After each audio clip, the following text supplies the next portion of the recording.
because I know you guys will ask, and this will help me be more organized. But guys who will miss spring ball, Tristan Alvano will be limited. Demetrius Bell will miss spring ball. David Borchers back at some point, but not initially. Jameer Khan, Connor Keneally, Turner Corcoran, Jalen George, Gunnar Gatula, Roger Gradney, Sua Lafuta will be limited. Henry will be Latofsky will be limited. Mac Markway will be out. Dawson Merritt out. Pierce Mooberry out. Carter Nelson out. Teddy Prohaska out/limited. Keelan Smith out. Evan Taylor out. We got. You made the hire official today of Pat Stewart. What felt right about that connection and how he can help this organization? Well, Pat's been a part of five Super Bowl teams, right? He's been part of 3 NFL teams. I've worked with him twice before, which, it's that when I say that, that's not friendship. That's knowing how adaptable and versatile he is. We're moving into a space in personnel where no one really knows what lies ahead. So you just need really smart people. And the concepts, I've always really appreciated the Patriots. If you're in the NFL, there's really 2 grading scales. The Patriots, the Belichick scale being one, which really takes into account, how you value different positions, and that, as they relate to others. Pat's always been really a difference maker, I think, in thinking about that, talking about that. So as we move into this new space in college, where you now have added in both recruiting, retention, and now finance, I think Pat's just another really, really smart person who can help us with that, take our evaluation skills to the next level. I think Keith Williams has done a phenomenal job for us. Keith has, continued to rise in the organization, and really, Pat's weakness will be the recruitment piece. You don't really recruit in the NFL, but Keith, Troy Vincent, Avery Gossett, I think those people have done a fantastic job, and I think Sean Patton's done really, really, really a phenomenal job in the 3 years. We've had top 25 classes. We had a top 10 portal class, and this was kind of precipitated by him kind of wanting to move into a different space, wanting really to stay more in player finance, wanting to be more in analytics, and a commitment by us just to kind of look at personnel departments and recruiting departments and try to take it to a whole other level, which I think you're seeing across the board in college football. So Pat seemed to be the right fit. We're lucky to get him. He left a great job in New England. Very grateful to the people in New England to let him come, and we're excited to have him. Is he going to handle a lot of the transfer evaluations too? Because he kind of head up a scouting of being able to, evaluate transfers as they go for. Yeah, I think he'll oversee. It's kind of like any other coordinator, right? It's the same as like Dana. It's the same as Butler. It's the same as Zach. He'll oversee it. He'll implement, the philosophy. The way we evaluate college players within the portal is going to be different than the way we evaluate high school players. And then the valuation that goes on top of that is completely different. Used to be, hey, we'd love to offer this guy a scholarship. We'd really love to have him. Now it's, hey, at what value financially are we willing to put on him? So, we'll build out the people below him that work with him. As I said, I mentioned some of the people already, Keith and Troy and Avery, and there's some more to be added. But I think he'll oversee that. I think the grading scale and the things that we're looking at, specifically in college players, will come from him, and we'll still stay with the same beliefs we have with high school players in terms of traits and certain things, more developmental. Is it oversimplifying to say that it's all just moving more to look like an NFL model? Yeah, I mean, even the rules, it used to be had to be the 10 countable coaches, and then this year they allowed you to kind of change who went on the road, and there's some proposals out there that, like I remember listening to Notre Dame as they were in the college football playoff, substituting and having some of their recruiting staff out on the road. I think even a couple of their female work employees were out there, which I think is wonderful. And I think, it's opened up a space, much like the NFL. I mean, why? Why do your coaches also have to be the people on the road? They already work enough. And so I think things are moving actually in the right direction. And having people, what Sean has done in terms of building out the databases, and I mean, it's a full-on financial, model. And working with Jonathan Bateman and Haven, you can't be a penny over, right? You can't make a mistake. And so it's a really unique time. So I think, it's moving very much in that direction. And but I don't think the answer is just purely. I didn't hire Pat just because of, hey, he's from the NFL, because it's very different still than the NFL. I just think the thing with Pat is he's just really smart. When I have a question about personnel, I call James Blanchard at Texas Tech, who's one of the kind of the difference makers out there that we hired years ago. I call Pat Stewart. I call these guys. So when Sean kind of indicated, hey, I want to do something a little bit different, we started looking at, hey, who could come in and kind of lead the evaluation part of this, and Pat stuck out. You get a sense coming out of Matt Rhule's if you feel further along in year 3 than past years, and are there any guys in particular who have stuck out with their voices and how they've led? Oh yeah, we're certainly further along than we ever have been. Just looking at us physically, right? One of the hard things that we've done is we've taken a lot of young players in the first 2 years, which leads to a sort of a young, physically and mentally immature team at times. Those guys are growing up. So I think you see a team that's bigger, faster, stronger, understands more what needs to be done, takes on things in a much more mature way less distractions. To isolate any one player, I don't know that I could, because I think there's so many doing a great job. In good news, there's not one person that's not doing a good job. There's no one that's sort of in the doghouse per se, as there have been in years past. I think everyone understands what's at stake. And, I think, the guys we brought in the portal, they've been excellent additions. But the great news is they don't stand out so much. It's not like, oh, wow, they're so much better than everybody else we have. I think you see a ton of competition, which is exactly what we want. Yeah, how much have you seen just in the couple of months that Holgerson, between the Pinstripe Bowl and today, how much has he just sort of taken charge of the culture on that side of the ball and maybe even tweaked things, even though there hasn't been a practice or a game? I don't necessarily know that he's changed the culture. I think really at the end of the day, our issues offensively when we've had them have just been consistency. And I think I stand on record as I think I haven't said that. I just think sometimes we just did too much and tried to serve too many masters. And I think he's kind of come in and just been like, hey, these are the things that we're going to do.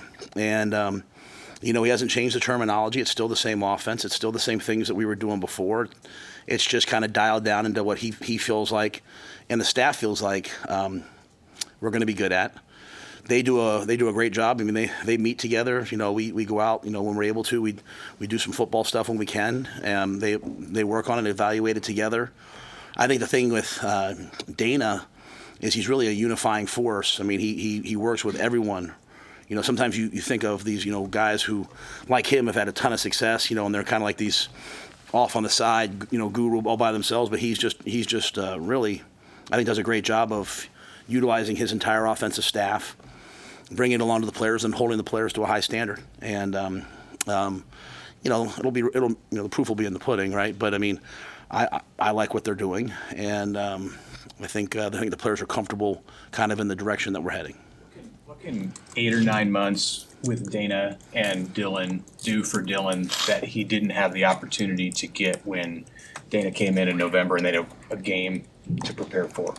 Well, in general, right? If you go back and look at Dylan's year, as a freshman, I think he did a lot of things that were not a lot of freshmen do. I think he was really up there in terms of passing percentage and all those different things. And then there's things I know as a freshman he would love to improve upon. So he's going into year 2 now.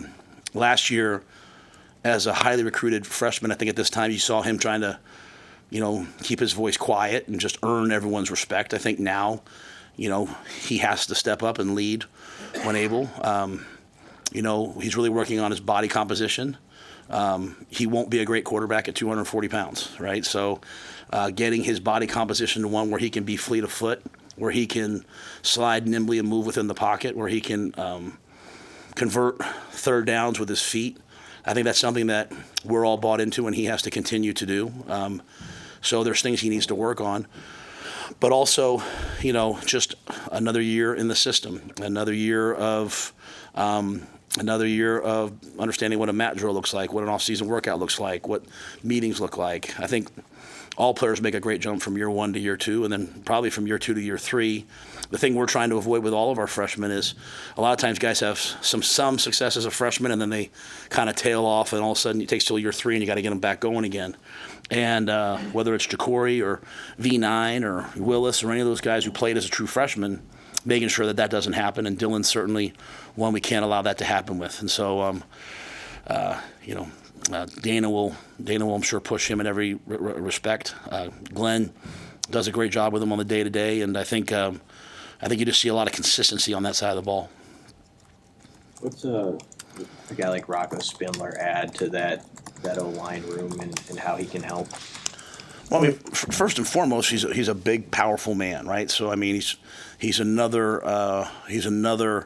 guy up front who can move people, who can accelerate his feet at the line of scrimmage, knock somebody back, slide his feet and pass pro. So it's just another good player, and he's really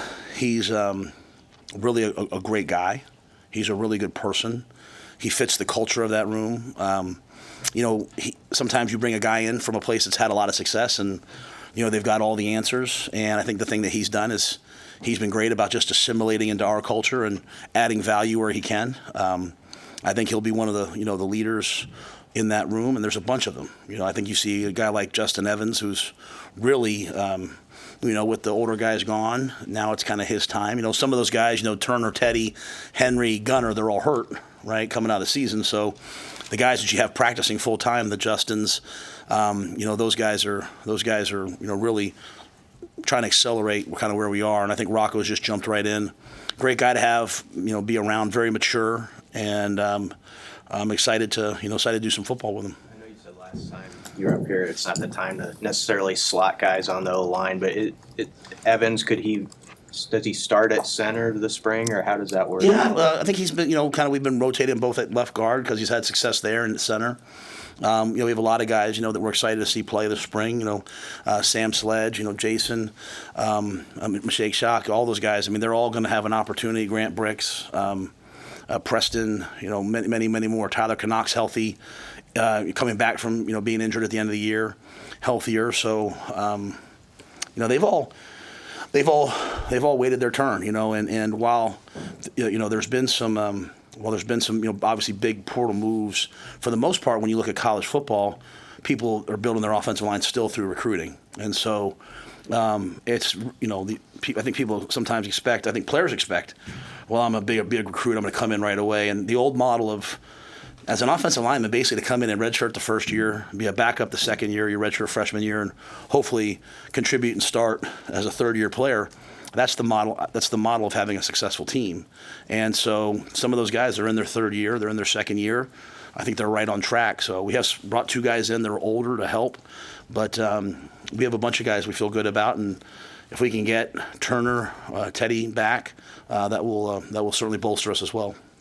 Ran that spring league last year. Do you expect that to return, or with smaller roster sizes, is the format going to change for the spring at all? Yeah, we won't do that this year. That was for a certain time and place. I think this year we have an older team in many ways, and so practice will look different. So I think that was just kind of something we did last year, really to try to build some competition and really get the guys learning to compete. I think now it's a little bit more about taking our execution, our situational football, and some of those things and accelerating those. With the staff additions that were made over the offseason, how important is this spring, Matt, for just the players to build the trust with their coaches and vice versa?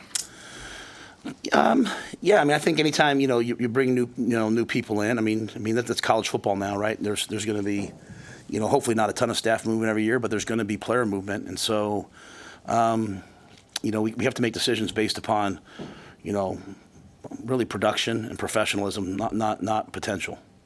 And that was a big thing for us at the bowl game. We talked a lot about we're past the point of potential now. Now it's who produces, who's a professional, and earning what you get. And so having some guys come in, having obviously Eckler come in with a fresh set of eyes, looking at guys, having Snow there now, with a fresh set of eyes. Addison coming in with a fresh set of eyes. Sometimes maybe you're a guy that you're kind of down the depth chart at your position, and someone comes in and sees something in you that the previous guy didn't see, and so. I think that gives a lot of guys opportunities. Terry and Phil coming in with the defensive line and outside backers. Just again a different group of people. So I think it'll be really important this spring. The off season's been really important, and the meetings.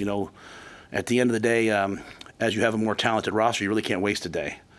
And I think our roster's the best it's been. I think the guys are developed, and so they have to take advantage of the opportunities they get.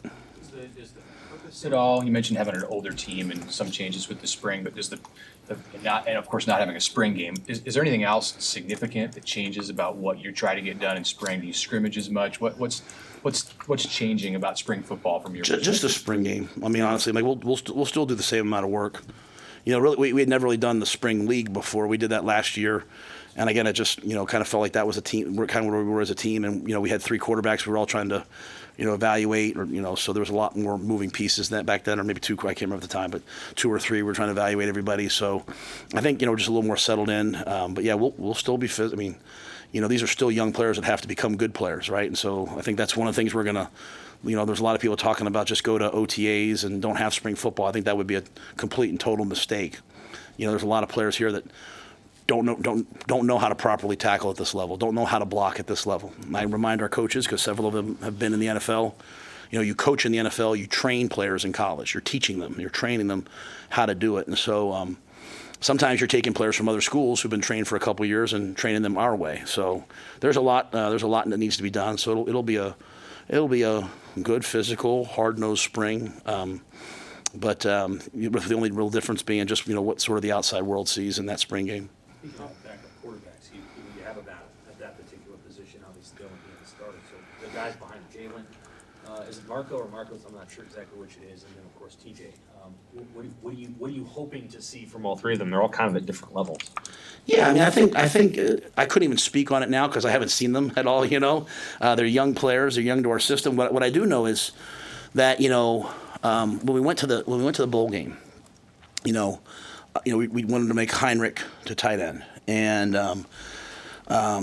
I was sort of like, well, if we get stuck at quarterback, if something happens, he can always go play quarterback too. And after about 2 or 3 practices, that wasn't even a thought. I mean, they had so much confidence in Jalen, and Dylan's one of those guys that if the play ever comes in called wrong, he knows it so well he can fix it. And where sometimes some of the other guys are like Ron Burgundy, they're going to say whatever comes up. And Gramstad's a lot like Dylan. You know what I mean? Like those 2 guys kind of reminds me like in the NFL when you have like a really good young quarterback and you bring in a veteran backup behind him who's accelerating. Like, hey, this is how we study. Not that Jalen's necessarily teaching Dylan what to do, but you can see them. They jive off each other, right? They vibe off each other. And great thing about Jalen is the ball's going to go where it's supposed to go. I mean, he's absolutely a winner. Wanted him to come back. We wanted him to come back. So I feel very confident with him. And then, basically we have 2 freshmen, and so they have to get some reps and show us what they can do. And but I do feel good about what they've shown so far. But I think the spring will be huge for us. The transfer, I mean, obviously Dana knew something about him, but you had, I'm sure, sign off on bringing him forward. Yeah, Dana was really, really comfortable. Had a ton of experience, and I trusted that. I mean, at the end of the day, there wasn't a lot of college tape, but I trust Dana a ton on those things. And so even when it came to the, when they talked about the receivers, obviously Dane, there was a lot of production, but Hardley was a little different, but DeKeel stood up for it. And I think at the end of the day, anytime you coach a player and you feel like, hey, this guy's special, then be a fool not to take advantage of insider knowledge. So. In his move to tight end, how big of a time is this for him in his development to moving positions? Yeah, I mean, there's no doubt he can do it, right? So I mean, in a day and age where most guys would don't trust their coaches, coaches aren't trusted as much anymore as they used to be, and a lot of guys would have transferred. I mean, to me, this is a true I'm very appreciative not only of Heinrich but of his entire family for trusting us in that this would work out. I didn't expect him to play as much in the bowl game as he did. It was just, Dana and those guys, as they put the game plan together, felt like, hey, he's going to be someone that elicits different defensive personnel, which will give us an advantage. And he was physical. He could really run. Sometimes I say things and people look at me like I'm nuts until it's proven. And like I said, he was one of the best athletes I've been around. All of a sudden, he's in the dunk contest, and people are like, "Oh, what a good athlete!" Like he's really a special athlete. I mean, he can run. He is explode. They just had a little. Today was Husker games, so we had like a little competition with all across campus, and then they finalized with a dunk contest. And I mean, he's windmill 360 and all those different things. He didn't win because he didn't. I think he only won the other one because the Nebraska fans voted for him because he's from Nebraska. I told him that too, but anyway, he didn't. but this one, he didn't win this one, but he was really close. And so he's a great athlete who's had to learn the physicality, and I think Sat's done a great job of. I mean, a lot of guys would take a guy like that and just be like, whatever, or take that guy and just we'll have him run routes, but they're teaching him all the blocking, all the protections, and I think he's doing a really great job because he recognizes he's going to have a chance to play at the next level via this position. One of the running kind of jokes with fans is, hey, we're winning off-season championships every year.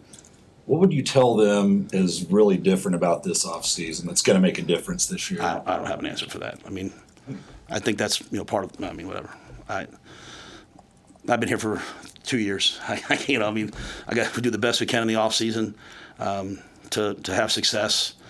I try very much not to hype things up. I think sometimes we hype things way up here and then get really disappointed when things like just to me, life's all about like taking little steps. Like, you become. It takes a long time to become an overnight success, and so we've always kind of built towards year 3. So I, just going to try to get better today and try to build on this team this year and have a good year 3. And after that, we'll reassess where we are after year 3. We'll try to have a good year 4 and just keep doing that until they tell me to leave or I die. One of the two. So. And I know you commented on your non-conference scheduling philosophy. As you move forward and look at what you see is best for Nebraska in scheduling games out of conference, how do you balance the needs of the program with also the needs and wants of the fans to be able to see good teams out of conference potentially come into Memorial Stadium and play Nebraska in early months of the year? So I love the fans. So this is going to be taken the wrong way, but the only teams that win are the teams that put the program 100% first, and winning comes first. And so the last 2 national champions came out of the Big Ten, and neither one played a Power 5 opponent. So I completely get it. I completely get it. And it's really hard when there's – and, again, I don't get to make these decisions because I would unilaterally make them, and it would be, just I got asked a question on a podcast, and if you ask me something, I'm going to answer it usually. So if the system changes, and there's been a lot of talk about it changing, right? If the system changes, and across college football, we all play 9 conference games, and then the 10th game is a crossover game with the SEC, I'd be the first person to say that'd be great for college football. So I'm not in any way, unless you're at the group of 5 and you're counting on these games to fund your athletic department, right? This will continue to kill those programs, but I'm all for all of that. It's just why you can't complain like, oh man, we get screwed in the scheduling every year, and then say these things like, can't be both. We can't be victims and yet, so. And then I think the biggest thing everyone has to understand, honestly, is what I'm seeing from Troy, and I see Troy taking a lot of heat on all sides. Like, this is going to be a financial game. I mean, Trev said it from day one when I got here. He's like, hey, Matt, you should consider this job because we're at the time, the only Big Ten school with no debt, and we're in really good financial shape and all these different things, right? And he was right. He kept saying, hey, revenue sharing is going to come. There's these lawsuits. And I would sit in meetings and people kind of look at Trev like, is he sure? He was 100% right. So everything that Trev said has shown up. So now it's about who has the money to both pay their student athletes through revenue share at the maximum amount and still provide the services for everybody. So there's going to be a lot of schools now that are going to butcher their athletic programs, right? They're going to just say, you know what, like, hey, these are basically club sports. Now they don't get to eat in the training table anymore. I don't want that. I do not want the training table to be like just football and a couple other sports. I love walking in there and seeing the tennis team in there. I like being a part of all those student athletes. And so the Olympic sports, the non-revenue generating sports, I want them to have life skills. I want them to have elite medical care. I want them to have psychological services. I want them to have academic services. If you're paying the players, where does that money come from? Like, where does that money come from? So it's going to come from new concessions deals that are the best thing financially. It's going to come from all that. Now, I'm stupid for even saying this because I'm going to take a bunch of heat for it, but it's just like you can't have everything. You know what I'm saying? Like, we really want to win, but we also want this, but we also want this. It's like, you know what? When I go recruit kids in Florida and Georgia, and they're like, Coach, when are we wearing this uniform and that uniform? At some point, I got to be like, it's kind of hard for me to say, hey, if I do that, people are going to be upset. Do you want the good recruits? We got it. We got to just make a decision here, like where we want to go. And so there's a big financial component to this, and we actually are in better shape than most teams. Like because we don't have the full amount of sports that a lot of Big Ten schools have, but we don't have the 14 or 16 that the SEC has. So I just think there's a lot of really hard decisions, and I think when you get to tough times like this, you need strong leadership, like Troy Dannon, like obviously Jeff Gold, hopefully me in football, hopefully other coaches to make decisions that need to be done. And if every decision you make is popular, then you're probably not making the right decisions. And so, but I completely get it. I completely get that we want all of these things. But like we beat Colorado this year, right? And at the end of the year, how much credit do we get for that win? We didn't get a lot of credit for that win. It was like, well, Colorado played in the Big 12. And so they didn't play the same teams we played. And so, at the end of the day, it's all about how you look at the end of the year. And so, we have to be a better team. And so I'm only focused on us. But when asked, I think we have to be unabashedly, I've said from the very beginning I got here, we have to be unabashed about investing in athletics, and we have to be unabashed about doing the right thing for right now. And that's difficult to do. I appreciate Troy's leadership. I think, I see him, I saw him yesterday, and he can't spend more than 3 minutes with me without having to go take a phone call about something, because these are not trying times. There's a lot being probably thrown at him, but that's why he came here, because he wanted to be a part of what I think we can be one of the best athletic departments in all sport. And so it's just going to be you have to make some hard decisions that are going to be unpopular for now, but hopefully 10 years from now, people will look back and say, wow, that was really bold, that was really smart, that was really innovative. Thank goodness we did that. Those are the decisions you have to make. How do you balance trusting your own sort of program instincts with what you see best practices of Ohio State, Michigan, Oregon, Georgia, all those other programs? Like, do you always have like a half an eye on what somebody else is doing to innovate and seeing if you match to that? In terms of like in certain areas, or Just overall, like Is there something that program has that you want, that kind of thing? oh yeah, no, that's a great question. I think especially in the time that we're in now, right? Where I was reading, there was a Rick Pitino article the other day about how he had to change his philosophy on the portal from year 1 to year 2, and how they went and studied Houston, and so it made me start thinking so I'm constantly on the phone with people that'll talk to me about hey, what how are you handling this? How are you handling that? Because it's all brand new. Like the time that we're in right now, Sam, with RevShare reminds me of being in Carolina during COVID, where I would do a 4-month schedule. And all of a sudden on Thursday, a new memo would come out, and there'd be brand new rules. And I'd go in and I'd run to the office and I would do a whole new schedule. And then all of a sudden the next Thursday, a new memo would come out, because they were just really trying times. And it was like, all right, you had to just constantly adapt to the things that were thrown in front of you. I think we're going to do RevShare one way, and then all of a sudden it changes or something. There's a new, and it's not even April 7th yet. I don't even know if what all will happen. So I'm always just trying to stay up to date with both what we think is best, talking to Troy and people like that, but then also talking to people at other places. And at the end of the day, the what are the differences? What are the issues? What are the pain points at each school? Right. So, if you're coaching at Florida, if you're coaching at Miami, recruits are driving to you every single day. If you're at the University of Nebraska, you have to work really hard to get people on campus. So we have different things, right? So it's like they have maybe a different issue. We have our own issue. So just trying to balance schools that are in similar situations. Hey, how are you doing this? How are you doing that? So I think that's the job, right? It's just constantly evolving and figuring out, hey, what's needed for us and what's needed now, while also looking at best practices. Indianapolis for the combine, obviously. What are your thoughts on just how those guys performed down there, especially Ty with his big day? Yeah, we were only able to go for one day, and I thought it was really important. We try to go every year. I mean, I don't know the last time we've had 4 guys be at it, but, we were proud to have 4 guys at it. Proud to have, I was able to go to the Senior Bowl. I wasn't able to go to East-West, which Nash let me know about. Which I apologize to him, but went to the Senior Bowl for a couple hours just to show those guys some love, and then went to the Combine. I was really proud of Ty. I walked right in. A lot of the scouts I've known for a long time, just coming through our schools and stuff. And first guy I saw was like, man, Ty crushed his interviews. And Ty's been great, right? Ty talking about how great our facilities, how great Corey and Kristen and Mitch, and how they've gotten him ready. The guy that we came in and met, he had a torn shoulder at the time. He was kind of a 2-gapping nose. To see him out there running a 4.83, to see Thomas out there running so well. And I didn't get to see Thomas because he was in a ton of medical stuff that day. I'm proud of those guys. I'm excited for those guys. Excited for Isaiah. I'm excited for Tommy. I'm excited for.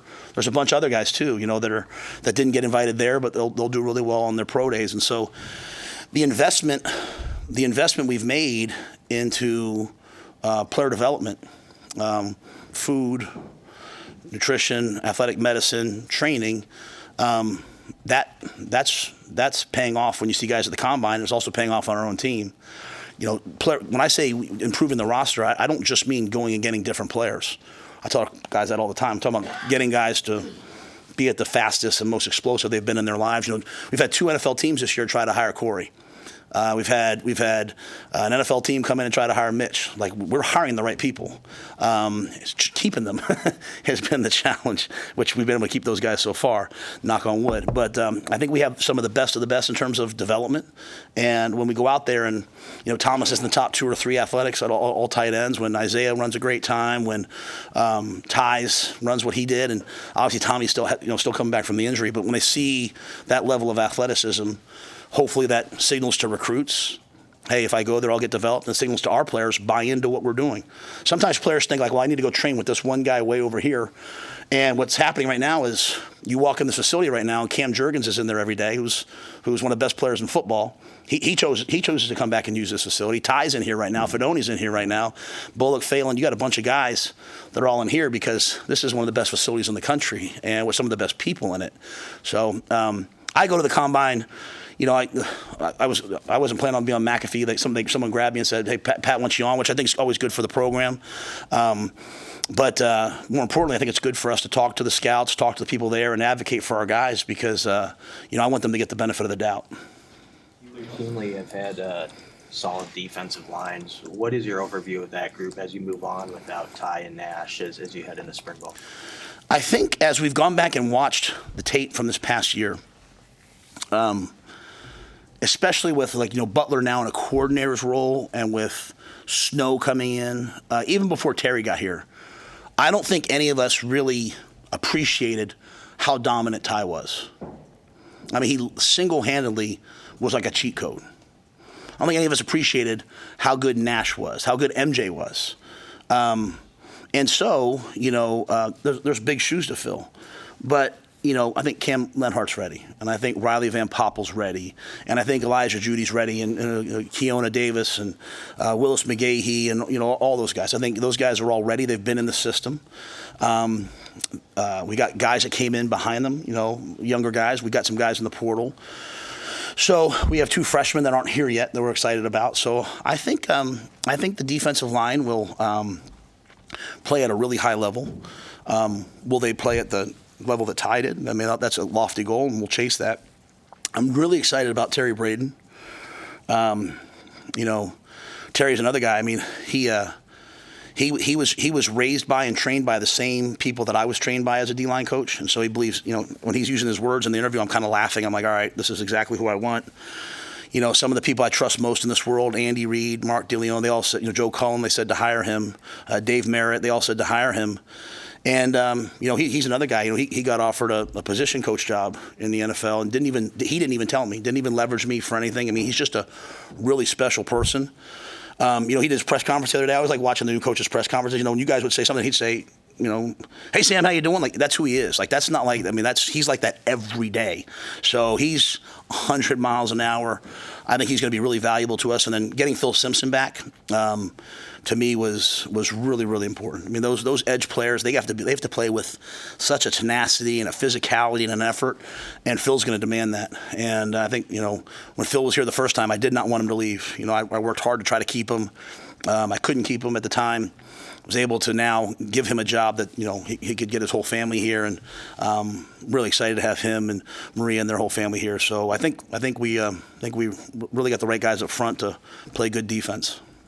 Perry, with Mike Eckler, what got you to connect with him, and what qualities did he bring to the table that made you know he was the guy for special teams? Yeah, I think when I started hearing, honestly, all the local media and former players saying to hire him, my natural instinct was don't hire him. To be quite honest with you, I'm being completely honest.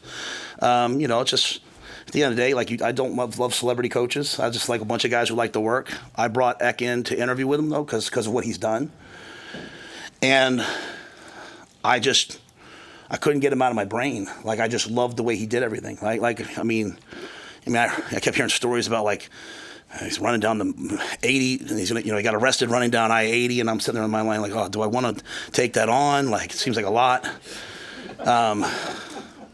But the way he teaches in his meetings.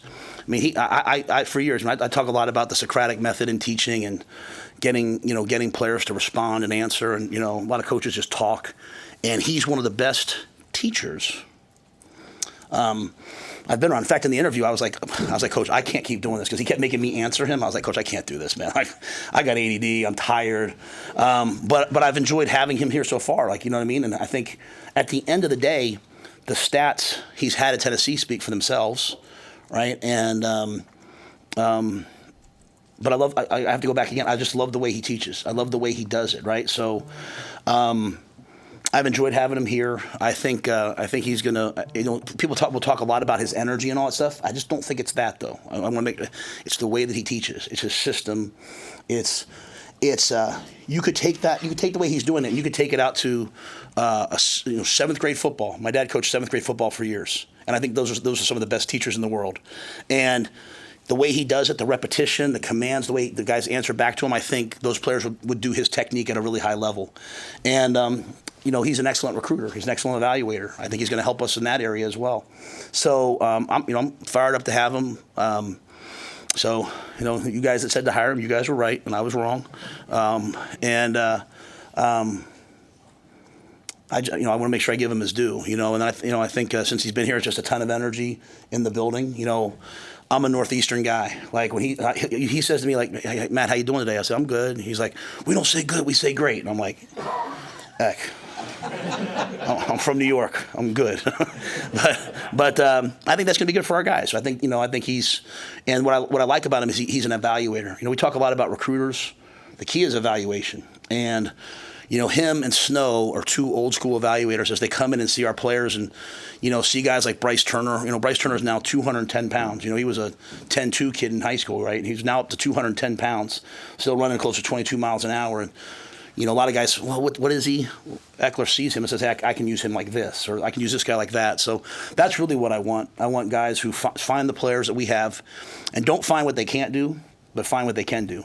I want that to me is positive coaching. So I think he's been a great addition. And, we're only getting started, but already I can feel it, we're starting right now at 6 o'clock in the morning. We're starting with a special teams meeting every day, 10 minutes, because him at 6 o'clock is like a vitamin E, you know what I'm saying? He's got a lot of energy and a lot of juice. And I think it'll be really good. And I need guys who would offset me, because if I walk in at 6 o'clock in the morning, it's going to be kind of, fire and brimstone. And he's a ton of energy. So excited to see what he does, and excited to see the things that he brings. And I love what he said in his press conference. He came for all that. He came for the challenge, and I think Matt Rhule will continue to help us, at a high level, and we'll do whatever it takes to be the best team on special teams in the Big Ten. Well, Thanks, Matt.